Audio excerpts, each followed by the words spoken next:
When I was a kid, just a few years before I decided to get serious about music, I was a gymnast.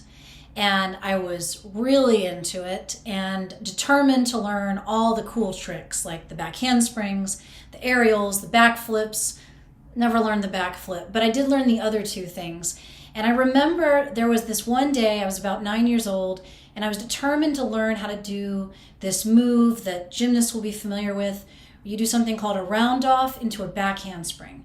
For those who don't know, a round off is kind of like a cartwheel, but you land with both feet on the ground.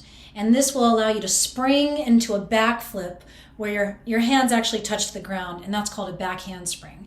And it's a pretty common move, but for a beginner, it's incredibly daunting and scary. But I just thought it would be so cool to flip backwards in the air like that, and I was determined to learn how to do it. So I spent several afternoons in my front yard running down the grass, flipping into a round off, and stopping. I was always too scared to go backwards.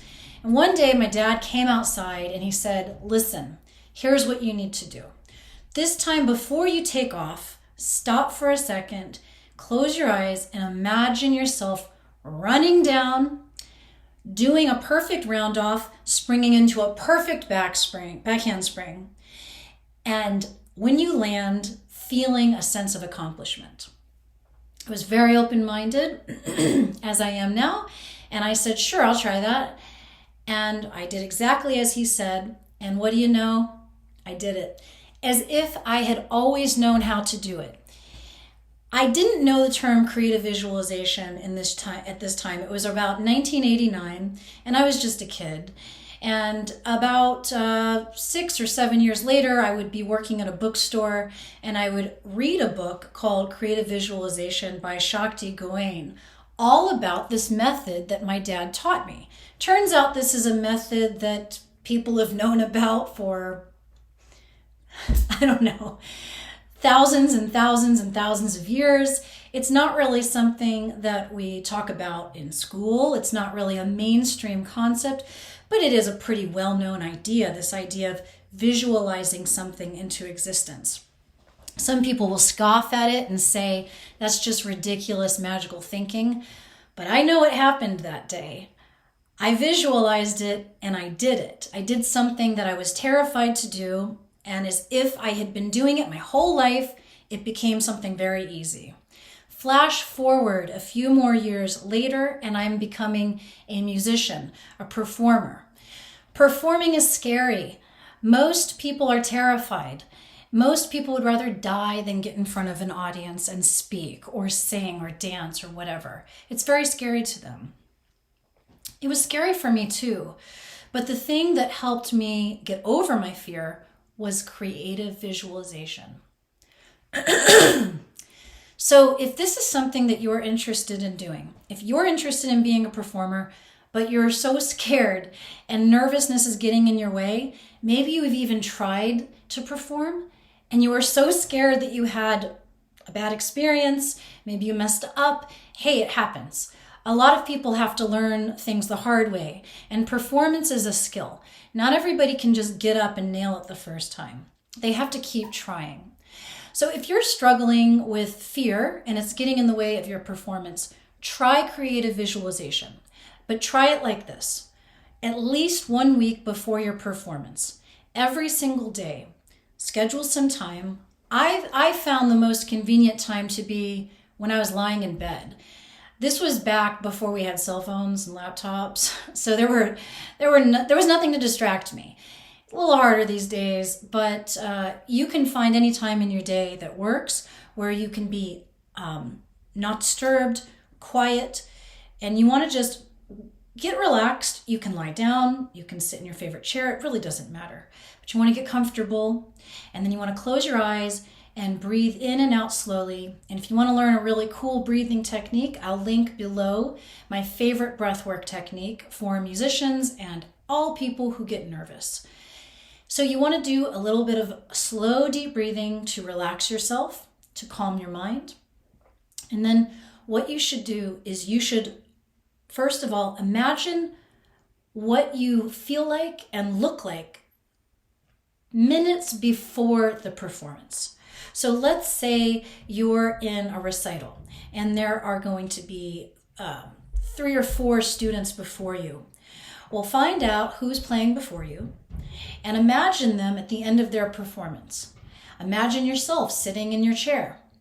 Imagine yourself feeling calm, focused, ready to go. Try to inspire the feelings in your body of what it's like to be calm. Picture yourself sitting in that chair with that pressure of knowing that you're about to get on the piano and you're about to perform in front of everybody. But instead of being nervous, you are calm. You're even excited to go up there. Then see yourself walking confidently up to the piano, confidently and calmly sitting down, getting your sheet music adjusted, getting everything situated, taking as much time as you need, taking that deep breath in and out to get cleared, getting focused. Imagine what it feels like to be totally focused and ready to go. Now, if you really want to do well with this, imagine yourself performing the whole thing, just like I imagined myself running down the yard, going into a round-off, and flipping backwards into a perfect back handspring with a perfect landing. Imagine every detail of your performance. Then, very important, imagine yourself at the end of your performance. Hear the audience in your imagination. Hear them cheering for you. Feel that wave of pride that goes through your body whenever you have done something fantastic in front of other people. Feel a sense of accomplishment. Feel so happy that you did this.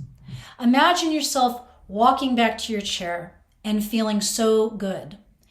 And then if you want extra points, imagine yourself that evening when you're home, feeling so good.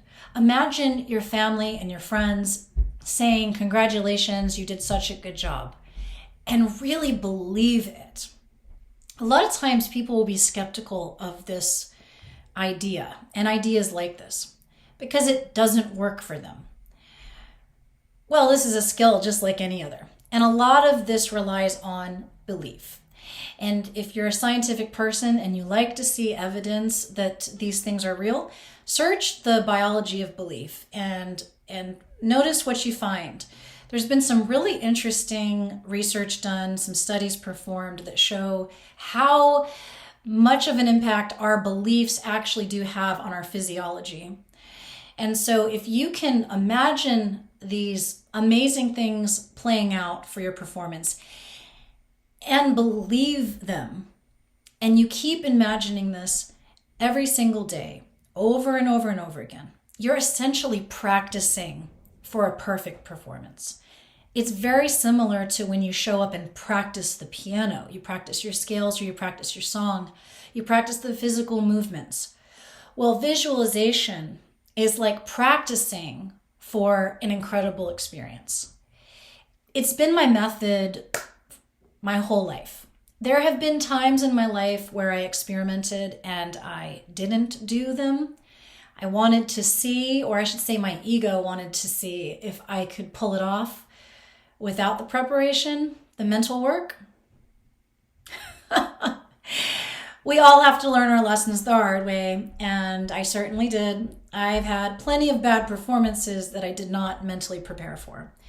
But at least now I know that as long as I mentally prepare, I visualize the performance going the way I want it to go, more importantly, feeling the way I want to feel both before, during, and after the performance, it always goes well. So try this out if you have a performance coming up. If you've done something like this before, please leave a comment below and share. I would really like to share as much information as possible with people who really want to share their music and their art with the world, but they're just too scared. So many people are so scared to share their creativity. I don't want to live in a world like that. So please help us out. If you have any tips to share with anybody, leave them in the comments. And this is a newly resurrected channel, took quite a hiatus for many years, and therefore subscriptions are low. Algorithm activity is most likely very low. So if you want to help me out, please hit subscribe and like and share this content with anybody who you think might benefit from it. Have a great day.